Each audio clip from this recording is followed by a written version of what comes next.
Et on se retrouve donc pour cette revue de presse de l'économie.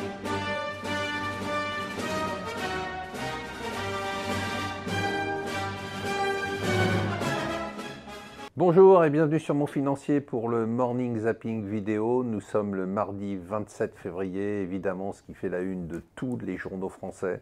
Et c'est normal parce que c'est une réforme majeure et franchement s'il réussit, je serais obligé de mettre la photo du gouvernement dans mon bureau tellement je pense que cette réforme est peut-être pas la réforme de la mère de toutes les réformes, mais c'est une réforme hautement symbolique. La réforme de la SNCF, alors pour les Échos, le choc d'une réforme express, pour le Parisien, la réforme à grande vitesse, pour le Figaro, le gouvernement veut une réforme à grande vitesse. Donc qu'est-ce qui se passe? Eh bien ça y est, on s'attaque vraiment au cœur du sujet. On ne semble pas vouloir contourner cette réforme, faire une mini-réforme. Alors certes, on ne s'attaque pas aux petites lignes, mais ce n'est pas le sujet principal du moment. On s'attaque quand même au statut des cheminots, cette aberration totale qu'on trimballe depuis des années sans qu'aucun gouvernement soit parvenu soit à oser le faire sauter, soit à le faire sauter. Eh bien ça y est, surtout que le gouvernement veut procéder par ordonnance. Alors bien évidemment, pour les syndicats, cette bataille du rail, c'est la merde de toutes les batailles, parce que si les syndicats perdent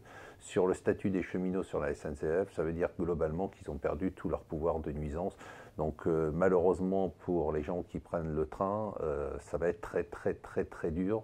On va avoir probablement des semaines de grève. Le gouvernement, lui, veut aller vite, il envisage de procéder par ordonnance. Donc on rentre sur 2 mois de concertation, je ne sais pas si le terme est bon. En tout cas, les syndicats sont vent debout et ils savent que tout se joue dans cette réforme de la SNCF, tout se joue aussi pour le gouvernement.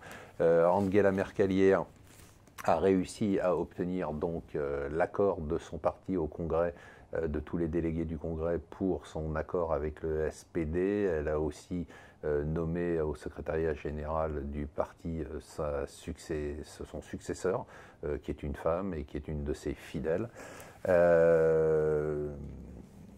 Alors attendez, qu'est-ce que j'avais là? Rien du tout. Et juste pour terminer, on a dans le FT un truc qui est quand même très intéressant. Après le fait que le président de la République chinoise ait décidé de devenir président à vie, eh bien le terme « je ne suis pas d'accord » I disagree, et vous ne pouvez plus le taper si vous êtes chinois sur un réseau social chinois. Voilà, c'est interdit, on ne peut plus dire I disagree sur les réseaux sociaux chinois. Voilà, je vous souhaite une excellente journée, on se retrouve demain.